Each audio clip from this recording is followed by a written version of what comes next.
Listening test. You will hear a number of different recordings and you will have to answer questions on what you hear. You will have time to read the instructions and questions and you will be given time to check your work. All the recordings will be played once only. The test is in 4 parts. Now turn to part 1. Listen to the telephone conversation between a student and the owner of a paragliding school and answer the questions 1 to 7. Now you have some time to read questions 1 to 7.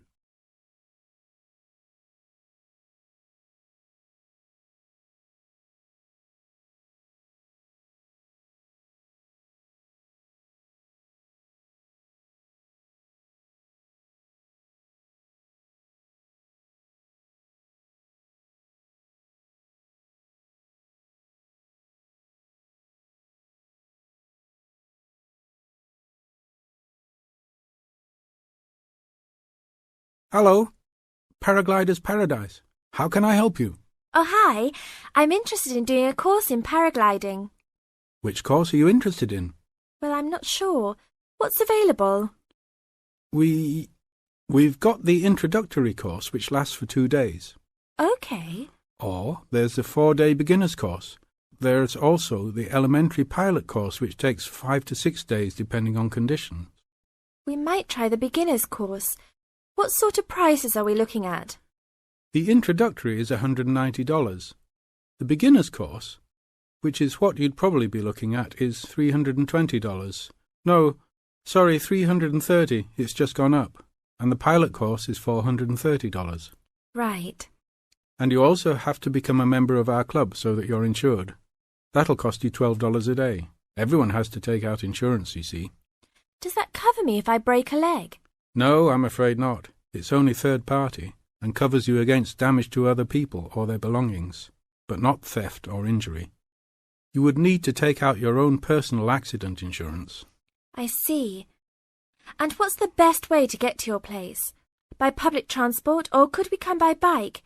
We're pretty keen cyclists. It's difficult by public transport, although there is a bus from Newcastle. Most people get here by car, though, because we're a little off the beaten track. But you could ride here, OK? I'll send you a map. Just let me take down a few details. What's your name?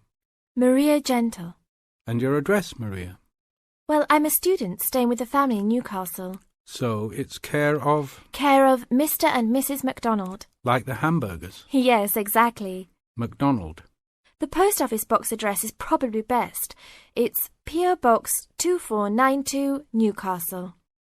Is there a fax number there? Because I could fax you the information. Yes, actually there is. It's 0249. That is for Newcastle. And then 760412. OK. Now, if you decide to do one of our courses, you'll need to book in advance and to pay when you book. How would you be paying? By credit card, if that's OK. Do you take Visa? Yes, fine. We take all major cards, including Visa, Master and American Express. OK then. Thanks very much. Now you have some time to read questions 8 to 10.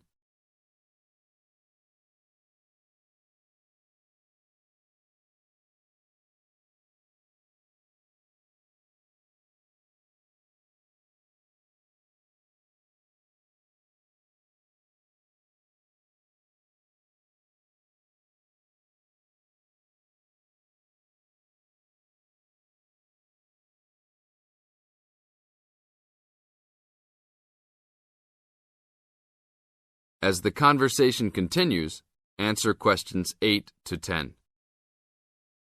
Hi, Pauline. Hi, Maria. What's that you're reading? Just some information from a paragliding school. It looks really good fun. Do you fancy a go at paragliding?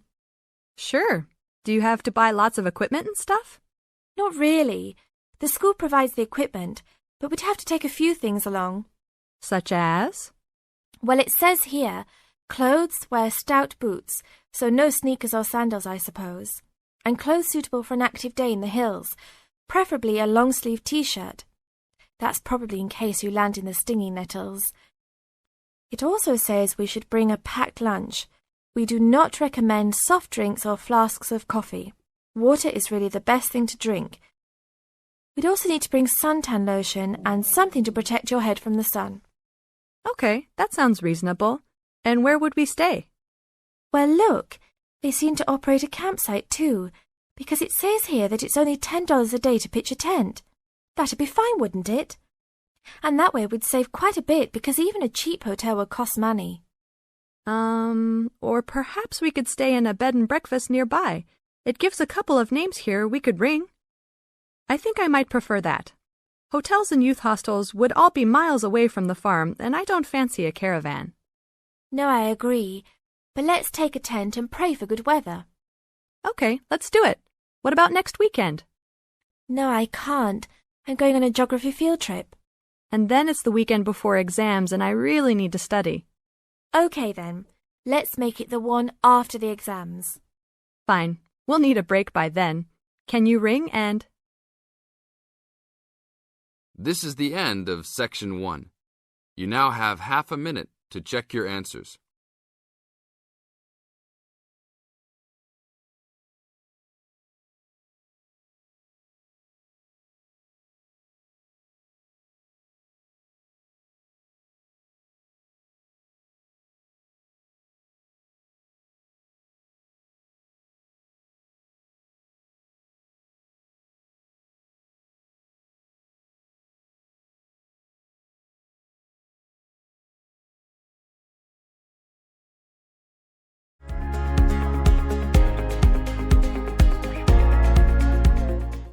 Part 2. You are going to hear an interviewer who is interviewing Alan. He made a great discovery of Mungo National Park. First look at questions 11 to 15.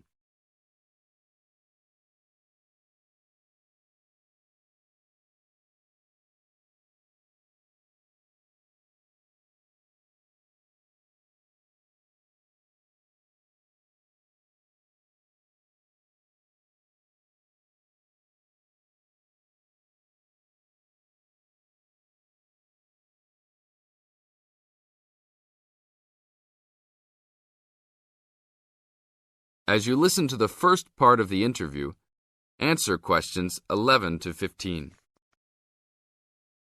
An event occurred in 1996 over a period of 3 days that attracted considerable attention at the time and led to a new find in Mungo National Park, which is the focal point of the Willandra Lakes World Heritage Area in New South Wales, Australia.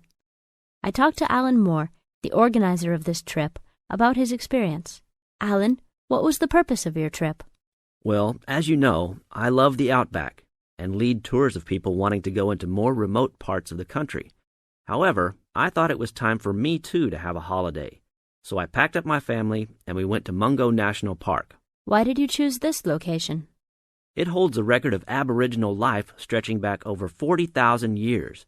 And of course, I wanted my young kids to be amazed by the main feature of the park, the remarkable Walls of China, as they're called, where wind and water erosion have exposed this long history. I see. What was the weather like? It was unusual for that time of year. The rain was just one continual downpour after another. We were always soaked to the skin. So we decided to cut our holiday short and only stayed 3 days in the end. However, it was eventful. The obvious problem was to get back to the nearest town, a small place called Burunga. But the dirt roads out there are always impassable after rain, so we settled down for a long, wet wait in the park. We didn't really mind because the scenery was so interesting. However, the kids wandered away without our noticing, and eventually we realized they must be lost. So we used our two-way radio to contact the park rangers and the police, and a helicopter was sent. Luckily, the kids were found within a few hours, but they'd made an important discovery.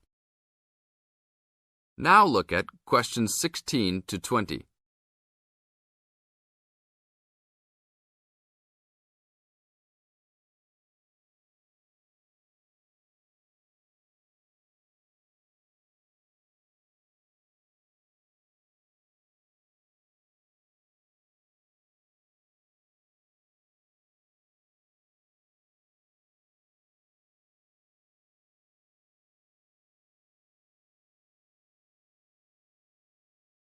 as the talk continues, answer questions 16 to 20.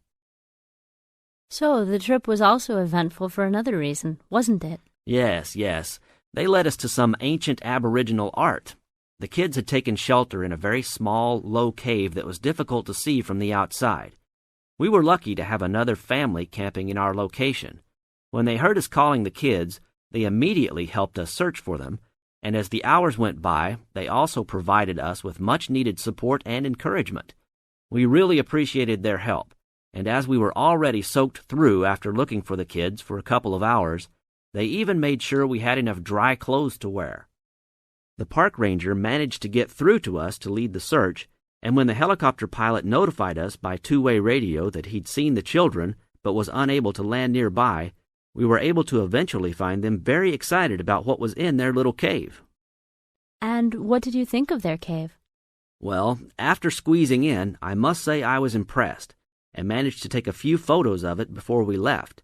There were many faint markings and dots on the wall. It was difficult to tell what they represented because they were so small, but people from the museum who have since visited there said the markings were similar to some other findings in the area, and later confirmed they were very old.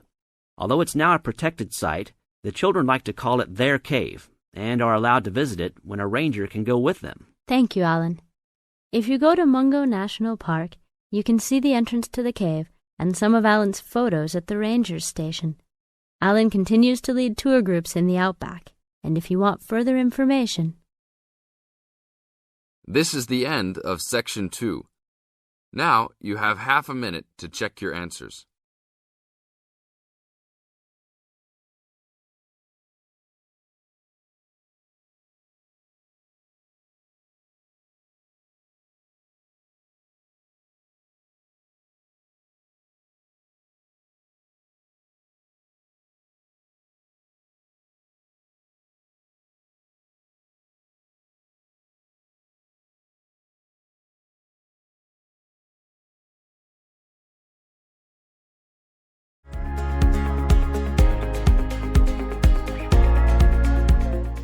Part 3.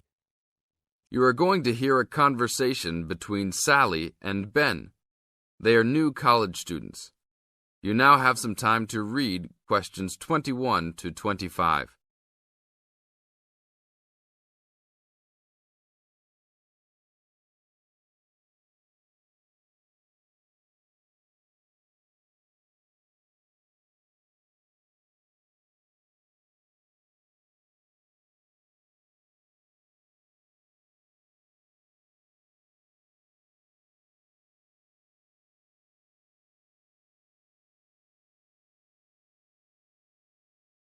Now, listen to the first part of the conversation and answer questions 21 to 25.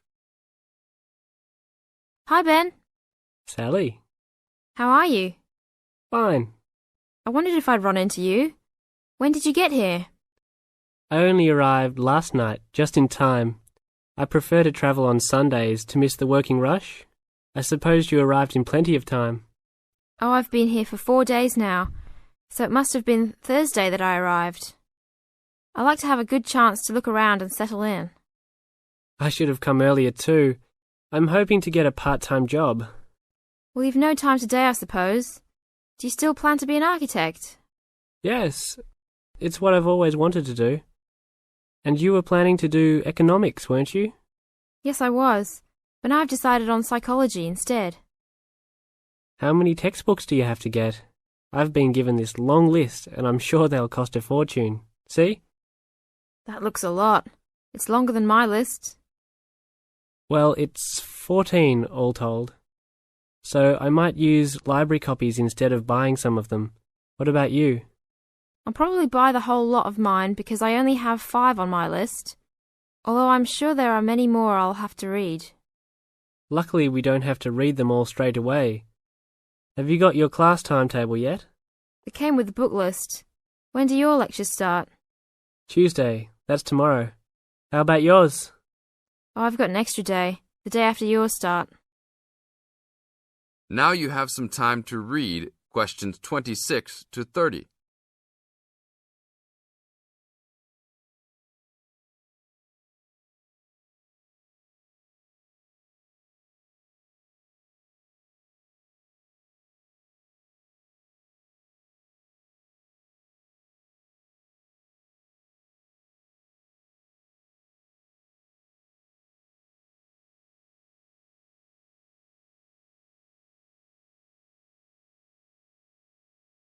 As the conversation continues, they are talking about their new college life.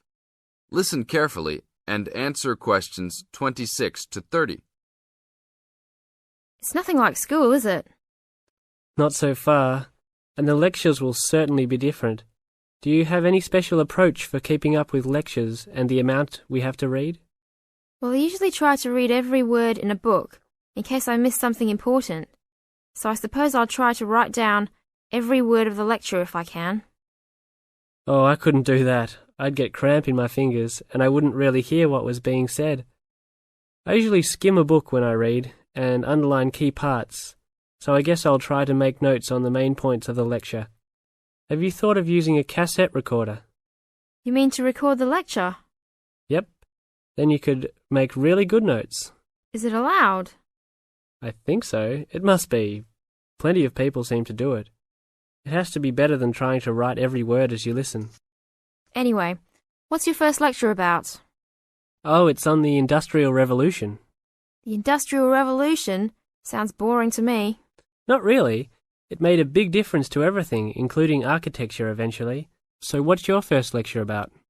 It's about what separates humans from other animals. Okay. Look, I was on my way to the library to check out some of these books on my list. I have a tutorial paper to give in a couple of weeks. Oh, what's the topic? Well, I think our lecturer must have trouble thinking up topics. The topic is, why study architecture? I don't know. It could give you a chance to set out what you want to do. I guess so.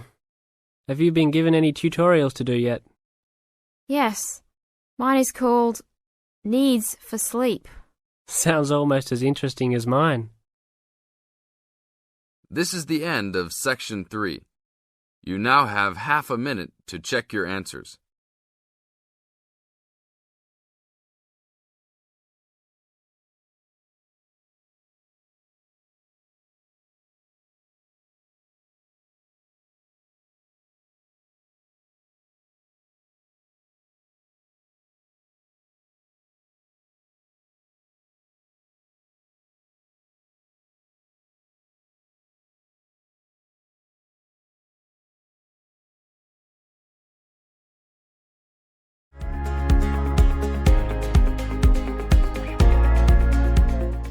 Part 4. You are going to hear a talk introducing the courses and entry requirements of the Department of Psychology. You now have some time to look at questions 31 to 35.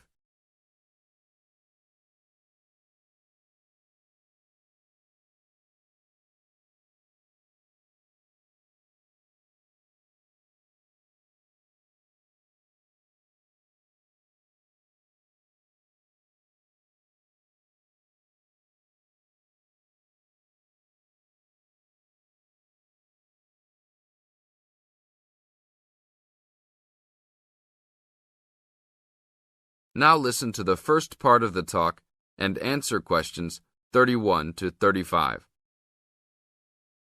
Good morning and welcome to the Department of Psychology's Information Day for new and intending students. I'm the head of the department and today we plan to give you a clear idea of the main courses we offer, their entry requirements, duration, and the types of jobs you might obtain after gaining these qualifications. During the course of the day, I hope you will take the opportunity to talk to staff and attend information sessions for particular courses that may interest you. Some of these courses are open to school leavers, but some have particular entry requirements, so it is important to note these. Firstly, the Certificate in Psychology is offered as a 6-month course for those wanting a general introduction to the subject for personal or work-related purposes. There are no specific entry requirements. At undergraduate diploma level, we provide a 1-year diploma in psychology course, designed for those already in employment, whose work and previous training is not in psychology. There are no particular entry requirements, and students in this course usually take it to help them progress into their careers. For a major in psychology, we offer a 3-year degree course called a Bachelor of Arts, after which students can go on to take other courses if they want to specialise in psychology. The only requirement for this course is the usual undergraduate admission to university. Now, for the more specialised courses in psychology, we offer a master's degree to be taken over 18 months. This can be by research or coursework, but entry to this programme is only through first gaining a degree in psychology. That means you must have a degree majoring in psychology. And lastly, for those wanting clinical qualifications at postgraduate level, we offer a diploma in clinical psychology over a 12-month period, usually called Clinical Psychology Diploma, for short. The minimum entry requirement for this programme is an appropriate honours degree. Now look at questions 36 to 40.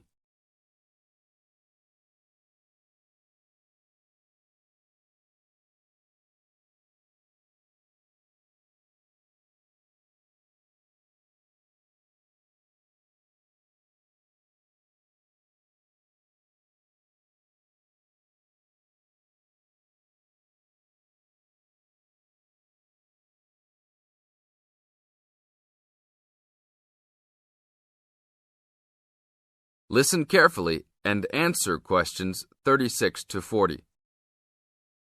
Now, it's also important that you have some understanding of the types of work these courses can prepare you for, and it's useful to know the relationship between the work you might do after you complete the course and the work of others who have studied different courses in psychology. As I said before, the certificate in psychology is for personal interest or possibly for work-related purposes, but doesn't qualify you in any particular way. Our students in this course can range from women who have stopped work to care for their children and the children have now commenced school, to the support staff in a specialised publishing company. They really vary a lot. The undergraduate diploma usually attracts people working in offices such as banks or in some government departments. If you gain a degree with a major in psychology, again, you are not professionally trained, but this could enable you to undertake further training to obtain professional qualifications, or it might just be part of a first degree that will help you to get a good job that doesn't require particular specialisation at that stage. After completing a master's degree, you would expect to have some specialisation, perhaps in research or on a particular aspect of psychology, such as child development. For those who also have a clinical diploma, there are a wide range of jobs available. Some focus on helping people with personal adjustment or family problems. Others might concentrate more on using psychological tests, or perhaps working in particular institutions, such as those for the mentally ill, or in prisons. There are many other job opportunities, so if you are interested to discuss possibilities with any of the staff today. That is the end of part 4. You now have half a minute to check your answers.